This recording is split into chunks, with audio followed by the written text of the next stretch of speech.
Assalamualaikum warahmatullahi taala wabarakatuh. Salam sejahtera kepada semua anak-anak di rumah. Apa kabar?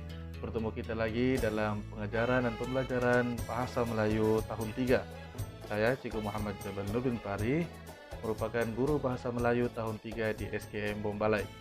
Baiklah, sebelum kita memulakan pembelajaran kita pada hari ini, marilah sama-sama kita membaca doa sebelum belajar. Selamat pagi, cikgu. Selamat pagi, cikgu. Allahumma aftah alaina hikmataka waishur alaina min khazaini rahmatika ya arhamar rahimin. Baiklah, hari ini kita akan lihat satu lagi tajuk dalam kemahiran tata bahasa, iaitu penjodoh bilangan. Baik, tahukah anda apakah itu penjodoh bilangan? Penjodoh bilangan ialah kata nama yang menjadi pasangan kepada kata bilangan. Okey. Nama pun penjodoh bilangan, kan? Jadi dia pasangan kepada kata bilangan. Kata bilangan ni jumlah. Okey, contohnya 1, 2, 3, beberapa, semua, okey? Dan penjodoh bilangan juga menjadi penerang bentuk atau keadaan pada kata nama yang mengikutinya. Dia menjadi penerangan kepada kata nama yang mengikutinya. Okey, penjodoh bilangan dia akan menjadi penerangan kepada kata nama di belakangnya. Okay, lepas nanti kita akan lihat contohnya. Baik, jom.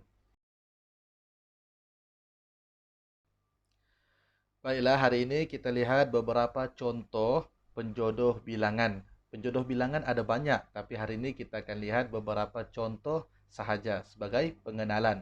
Baik, kita lihat yang pertama. Penjodoh bilangan yang pertama iaitu helai. Helai digunakan untuk kain, rambut, tudung, ataupun kertas. Okay? Sehelai kain contohnya. Sehelai rambut, sehelai tudung, ataupun sehelai kertas. Maksudnya satu. Satu kain, satu rambut, satu tudung, dan satu kertas. Tapi dalam penjodoh bilangan kita tidak sebut satu. Kita sebut se sahaja. Okay? Awalan se. Sehelai kain, sehelai rambut, sehelai tudung, dan sehelai kertas. Se itu bermaksud satu. Baik. Seterusnya, penjodoh bilangan yang kedua ialah bilah. Bilah ni merujuk kepada benda-benda yang tajam. Okay, contohnya digunakan untuk pisau, parang, keris, dan gunting. Sebilah pisau, sebilah parang, sebilah keris, dan sebilah gunting. Selain daripada sebilah boleh? Boleh. Namanya kata bilangan. Contoh kata bilangan yang lain, dua. Dua bilah keris. Dua bilah gunting. Boleh. Okey. Seterusnya, batang. Batang, contoh batang digunakan untuk kayu, dahan, pen, dan sungai. Batang ni merujuk kepada benda yang lurus dan panjang. Okey. Kayu. Sebatang kayu. Sebatang dahan. Sebatang pen. Sebatang sungai. Okay. Kenapa tidak ada sebatang pokok? Sebatang dahan ada, tapi sebatang pokok tiada. Kerana pokok kita menggunakan penjodoh bilangan pohon, sepohon pokok. Itu contoh kata bilangan yang lain yang cikgu tidak senaraikan pada hari ini. Okey, lihat contoh seterusnya, penjodoh bilangan biji. Ini biasa kita gunakan. Kita gunakan biji untuk batu, buah-buahan, dan bola. Sebiji batu, 3 biji batu. Okey, untuk buah-buahan contohnya sebiji apple, sebiji manggis, sebiji durian. Okey. Seterusnya kita tengok penjodoh bilangan yang kelima iaitu buah. Okey, buah digunakan untuk benda seperti kereta, televisyen, rumah, dan basikal, dan banyak lagi lah contoh lain-lain. Okey. Sebuah kereta, sebuah televisyen, sebuah rumah, dan sebuah basikal. Boleh juga digunakan untuk kata bilangan yang lain. Okey, contohnya 2 buah kereta, 3 buah basikal. Faham? Okey, baik. Baik, sekarang mari kita lihat contoh proses penjodoh bilangan yang lengkap. Di sini cikgu telah bagikan kepada tiga proses sehingga menjadi penjodoh bilangan yang lengkap. Yaitu pertama kata bilangan, kemudian penjodoh bilangan, dan yang ketiga kata nama. Okey, kita lihat contoh yang pertama. Se.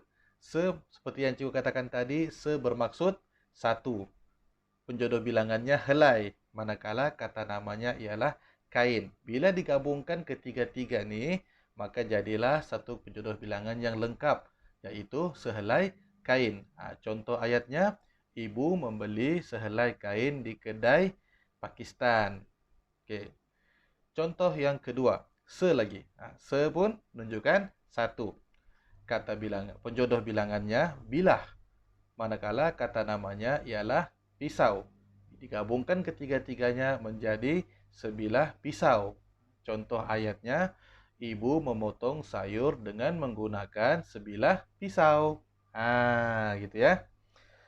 Oke, lihat contoh yang ketiga. Se, satu. Penjodoh bilangan batang, manakala kata nama kayu. Digabungkan ketiga-tiganya menjadi sebatang kayu. Ayah memukul anjing itu dengan menggunakan sebatang kayu. Contoh ayat. Okey, seterusnya yang keempat, se. Se lagi satu. Okey. Penjodoh bilangan biji, kata nama batu. Digabungkan ketiga-tiga elemen tadi, maka menjadi sebiji batu. Okey. Contoh ayat, Aiman melempar sebiji batu ke dalam sungai itu. Seterusnya yang kelima, se juga, iaitu satu, menunjukkan satu. Penjodoh bilangan buah, kata nama kereta. Digabungkan ketiga-tiganya menjadi sebuah kereta. Contoh ayat, abang baru sahaja membeli sebuah kereta. Itu contoh ayat. Okey. Ingat, kata nama juga boleh digunakan, kata bilangan juga boleh digunakan selain daripada se. Contoh yang keenam, dua. Kita guna dua. Kata penjodoh bilangannya keping, kata nama roti. Digabungkan ketiga-tiganya menjadi dua keping roti. Begitu ya. Contoh ayatnya, Anissa meminta dua keping roti untuk dimakan ketika sarapan. Okey. Baik. Kata bilangan ni boleh digunakan untuk se, dua, tiga, empat, lima, 10, beberapa, okey, seketika, semua. Baik. Untuk dua, lihat contoh yang keenam. Dua dalam dua ialah kata bilangan, tetapi dalam penjodoh bilangan ada satu penjodoh bilangan yang bermaksud dua, iaitu pasang. Cikgu nak senaraikan di sinilah. Kita lihat di contoh yang akan datang. Cuma cikgu sentuh sedikit. Contoh pasang, penjodoh bilangan bagi pasang digunakan untuk satu benda yang mempunyai dua. Contohnya kasut. Kasut satu, kasut saja. Tapi kasut mempunyai dua, kiri dan kanan, maka kita sebut dia sebagai sepasang, kan? Tidak ada orang yang memakai kasut sebelah sahaja, mesti pakai dua-dua. Maka dia disebut sebagai sepasang. Okey, contohlah kan. Contohnya sepasang kasut. Contoh ayat, Aiman memakai sepasang kasut berjenama Adidas. Okey. Okey, baik. Baiklah, begitulah tadi pembelajaran kita pada hari ini berkenaan dengan penjodoh bilangan. Okey, ulang semula, penjodoh bilangan itu apa? Penjodoh bilangan ialah kata nama yang menjadi pasangan kepada kata bilangan. Baiklah, mudah-mudahan pembelajaran kita pada hari ini anak-anak dapat ikuti dan dapat pahami apa yang telah cikgu sampaikan. Sebarang pertanyaan bolehlah tinggalkan komen di bawah ataupun terus berhubung dengan cikgu. Baiklah, kita jumpa lagi dalam pembelajaran yang akan datang. Jaga diri, jaga kesihatan, kita jaga kita. Assalamualaikum dan jumpa lagi.